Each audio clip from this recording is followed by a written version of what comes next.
The Zoo Story by Edward Albee. Characters, Summary, Analysis. Hello and welcome to the discourse. Edward Albee was an American playwright known for his absurdist dramas. He won Pulitzer Prizes for three of his dramas: A Delicate Balance 1967, Seascape 1975, and Three Tall Women 1994. He also won two Tony Awards for his plays Who is Afraid of Virginia Woolf 1967 and The Goat or Who is Sylvia 2003. The Zoo Story was his first play that he wrote in 1958 and it was performed in 1959. The play can be understood as a criticism of the American dream. The American dream is a belief that any person can become successful in American society regardless of the wealth or economic status they were born into. People in America can always rise to the top of society through hard work and sacrifice and by taking risks rather than just pure chance. Freedom and equality are essential components of the American dream. Just like Arthur Miller's The Death of a Salesman, Albee's The Zoo Story is a strong rebuttal of the American dream, which explores the themes of isolation, loneliness, miscommunication as anathematization, social disparity, and dehumanization in a materialistic world.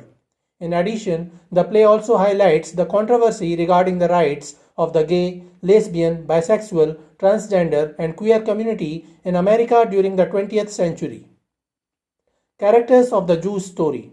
The Jew Story is a one-act play that includes only two appearing characters.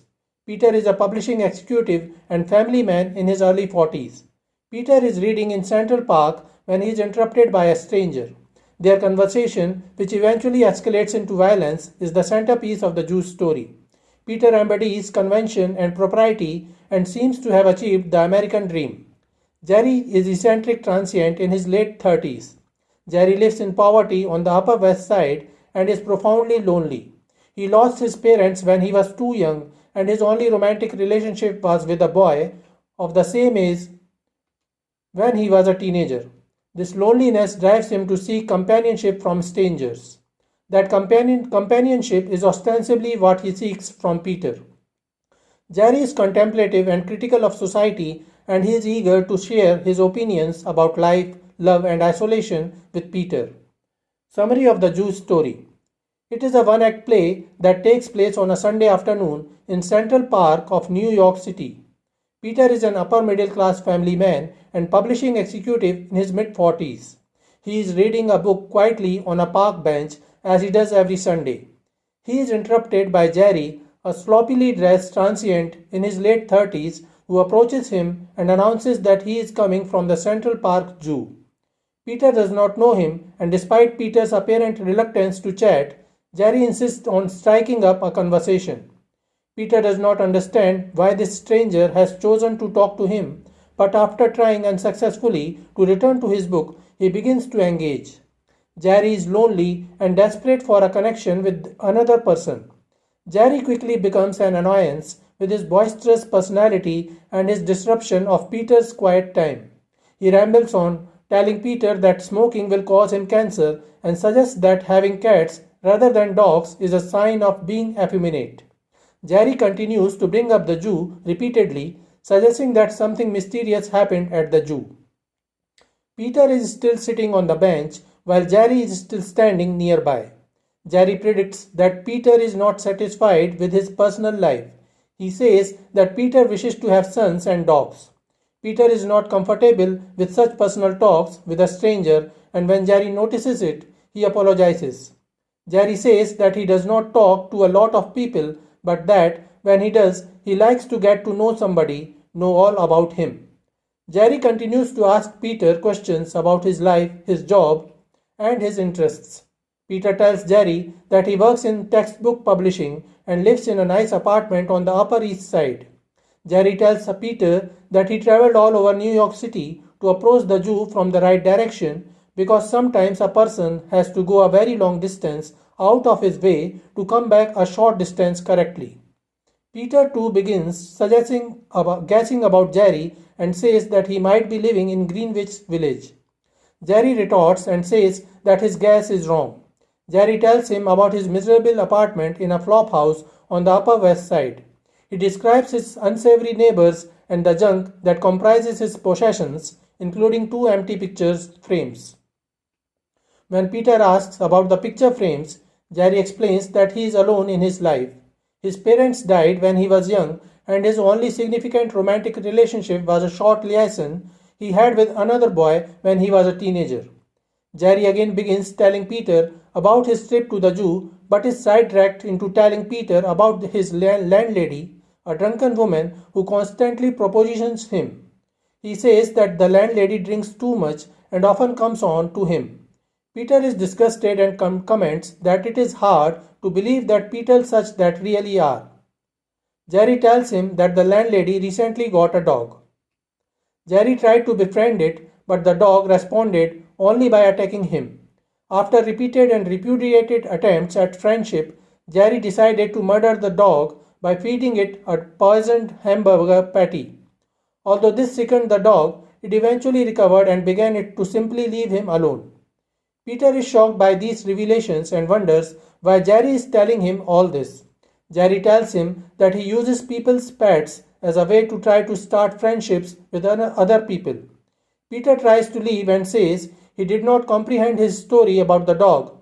Jerry accuses Peter of lying, insisting that he must have understood because Jerry explained everything as clearly as he could.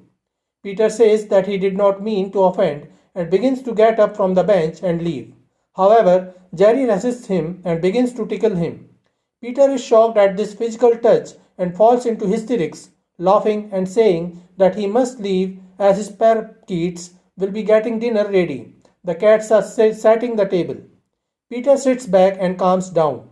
Jerry says that he went to the zoo to understand how animals and people live calmly in the zoo. He further says that he was disappointed by noticing that all these animals remain separated by bars from everyone else. He then pokes at Peter's arm and tells him to move aside on the bench so that he may also sit. Jerry keeps punching Peter and ordering him to move over, even when Peter is crowded on the one end of the bench. Peter gets angry and, as Jerry gets more violent, begins to yell for the police. Jerry mocks Peter, calling him a vegetable. Peter is aware that Jerry's conduct is irrational, but for some reason finds himself feeling possessive of the bench that was his before Jerry arrived. Jerry pulls out a knife and says that the two of them should fight. Peter is surprised by this and refuses. Jerry then gives the knife to Peter, who holds it as if protecting himself. Upon seeing this, Jerry runs at Peter and into the knife. Jerry loses control at this point, but then becomes calm and he accepts that death is upon him.